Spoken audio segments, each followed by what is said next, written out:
Donc je vous ai mis plein d'images pour faire des tests aujourd'hui. On n'aura sans doute pas le temps de tout faire, mais bon, il y a encore demain. Euh, voilà, on va faire rapidement certaines choses. Je vous propose de commencer par celle-ci, qui s'appelle 56 349. Donc,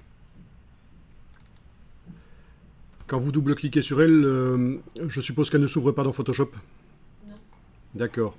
Ça, c'est parce que le JPEG, l'extension de fichier ici, n'est pas réglée comme pour s'ouvrir dans Photoshop. Donc, vous pouvez déplacer, vous glissez dans Photoshop, sur l'icône Photoshop, ou alors au départ de Photoshop, vous faites fichier ouvrir. Ok. Donc, déjà là, je vois qu'au niveau des couleurs, c'est pas la même chose que sur ma petite icône ici. Les couleurs, le rouge foncé, je ne le retrouve pas tel quel ici. Donc, problème de profil couleur, qui n'arrivera pas à chaque fois. En fait, c'est parce que le Photoshop ici est réglé de manière professionnelle, en fait, pour travailler dans l'espace professionnel Adobe RGB. Et au niveau de l'ouverture ici, les choses sont décochées. Ça veut dire qu'il ouvre l'image, il ne trouve pas de profil dedans, il considère que c'est du Adobe RGB. Il considère que c'est du Adobe RGB, mais en fait les couleurs sont mauvaises du coup. Donc je dois lui préciser que c'est pas du Adobe RGB, c'est du sRGB. Vous avez la même chose aussi chez vous? Vous avez eu un message concernant les profils, ou est-ce que vous voyez la différence de couleur entre l'image dans Photoshop et l'image telle qu'elle apparaissait mais vous avez peut-être pas fait apparaître les icônes en fait. Hein, les icônes. Mais enfin voilà, vous voyez qu'il y a une différence de couleur. C'est pas les bonnes couleurs. Les bonnes couleurs étant celles choisies par le créateur de l'image.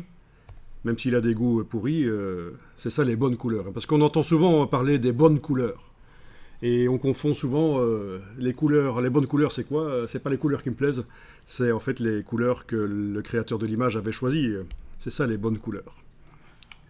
Donc même s'il avait des goûts foireux et que sa création n'a pas des couleurs qui me plaisent, les bonnes couleurs, c'est celles qu'il a choisies.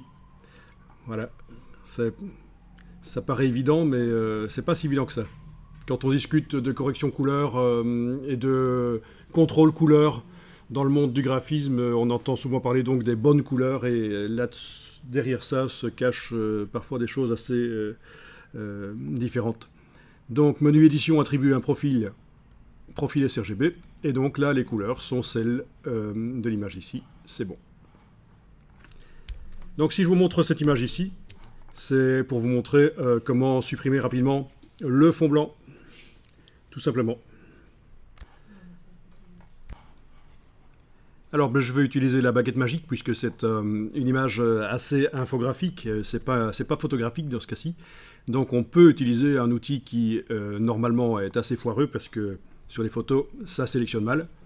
C'est très vieux, la baguette magique, ça date de la première version de Photoshop. Donc il se cache en fait derrière l'outil de sélection rapide. Vous gardez le bouton à souris enfoncé, vous allez chercher la baguette magique là. Vous l'avez? Donc l'outil de sélection rapide, on l'avait utilisé en fait sur le premier jour sur la photo de l'éléphant. Et pour rapidement faire une sélection sur une photographie, c'est pas mal. Mais dès qu'on a affaire à des fonds unis comme ceci, il vaut mieux la baguette magique. Donc typiquement, quand on travaille sur du web aussi, ça pourra servir pour faire des interfaces web. Donc vous cliquez n'importe où sur le fond blanc, et ça devrait sélectionner le fond blanc. Ok. Est-ce que ça vous a sélectionné aussi le blanc à l'intérieur des lettres? Non, d'accord. C'est parce qu'en fait cette option-ci n'est pas est cochée. Si elle était décochée, ça vous aurait sélectionné aussi tous les blancs en fait. Pixel contigu, donc ça n'a sélectionné que la zone sur laquelle j'ai cliqué, même s'il y a d'autres zones dans l'image qui ont la même couleur. Bien, donc on va maintenant faire apparaître la palette des calques. Enfin, en tout cas, chez moi, je dois la faire apparaître parce qu'elle n'était pas là. Et dans la palette des calques, on voit qu'on a affaire à un calque verrouillé qui ne peut pas avoir de transparence. Et justement, je veux rendre le fond blanc transparent. Donc là, c'est mal barré. Il est verrouillé, c'est normal, c'est une sécurité chez Adobe pour que des débutants en Photoshop n'aillent pas modifier l'opacité du calque d'arrière-plan, ce qui nous donnerait à l'écran un résultat qui ne s'imprime pas pareil que ce qu'on voit à l'écran. Donc on va simplement double-cliquer sur le calque d'arrière-plan, cliquer sur OK, il se transforme en calque 0, le verrou n'est plus là, et les curseurs opacité apparaissent. Ça veut dire que l'opacité de ce calque peut être modifiée d'une manière ou d'une autre. On peut désormais avoir la transparence sur le calque. Alors vous vous dites sans doute qu'il suffit d'enfoncer la touche suppression, ben on va essayer. Touche delete sur le clavier. Voilà, comme on le voit, on a le damier qui symbolise la transparence. On a donc supprimé le fond blanc. Mais il est possible que si on zoome, on voit sur le bord des pixels blancs. Il est possible que parfois on ait des pixels blancs qui apparaissent, surtout sur des images qui comportent peu de pixels. Mais bon, ici ça a l'air d'aller. Je vous montre quand même comment procéder si votre image garde un bord blanc. Ça se verra quand on zoome. Ben, il va falloir dilater la sélection.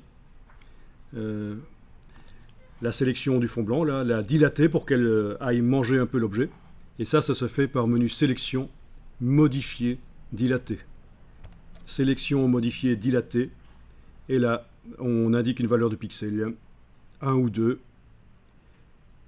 Et ça va dilater la sélection, et donc ça va aller plus dans l'objet. Je suis en train de zoomer pour qu'on voit vraiment l'effet quand je vais le faire, parce que sinon, ça ne va pas se voir. Sélection, modifier, dilater. Ok, je vais appuyer sur OK. Et voilà, la sélection a un peu bougé, elle est rentrée dans l'objet.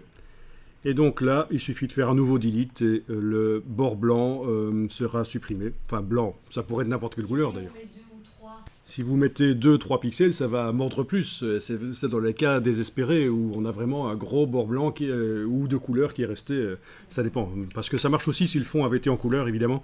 Ça fonctionne aussi, ceci. Si elle avait été l'explosion ici sur un fond bleu, ça marchait tout aussi bien. La baguette magique sélectionne simplement les surfaces unies de couleur. Voilà, donc ça c'est l'astuce. Alors, on peut désélectionner, menu sélection, désélectionner. Et alors cette image, il ne faut surtout pas l'enregistrer en JPEG, parce que le JPEG, le format JPEG, ne peut pas intégrer de la transparence. Il y a le format Photoshop, faites fichier enregistré sous, et le premier format de la liste ici, Photoshop, format natif du logiciel, donc, c'est-à-dire c'est, oui, le format du logiciel, est capable d'intégrer tout. Et donc si vous enregistrez au format Photoshop, vous allez avoir votre image, cette fois-ci, avec la transparence dans l'image. Bien sûr, l'extension ne sera plus la même. Ce ne sera plus du JPEG, elle était en JPEG hein, au départ, cette image-là. Oui, elle était en JPEG, on la voit là. Donc impossible d'avoir de la transparence dedans. Mais donc en Photoshop, il y aura de la transparence. Et elle est utilisable dans tous les logiciels Adobe, même pour faire la mise en page, contrairement à ce que certaines personnes qui sont depuis longtemps dans le métier vont vous dire, si vous faites de la mise en page, vous n'êtes pas obligé de faire le format EPS. Vous pouvez très bien faire avec des mises en page avec le format Photoshop. Ça a plein d'avantages, c'est vraiment très intéressant. Seul inconvénient, c'est que c'est lourd, et quand on fait des publications avec des milliers d'images dans un catalogue, c'est vrai qu'on a parfois intérêt à travailler autrement. Mais pour des magazines qui contiennent seulement quelques dizaines d'images, c'est tout à fait bien de travailler au format Photoshop. Bien sûr, si je veux récupérer sur le web, dans un site ou n'importe où, affiché sur le web, l'image avec la transparence, je dois l'enregistrer au format PNG. Le format PNG est le format lisible par les navigateurs web, les images avec transparence. Ok, on peut fermer cette image et on va passer à la suite.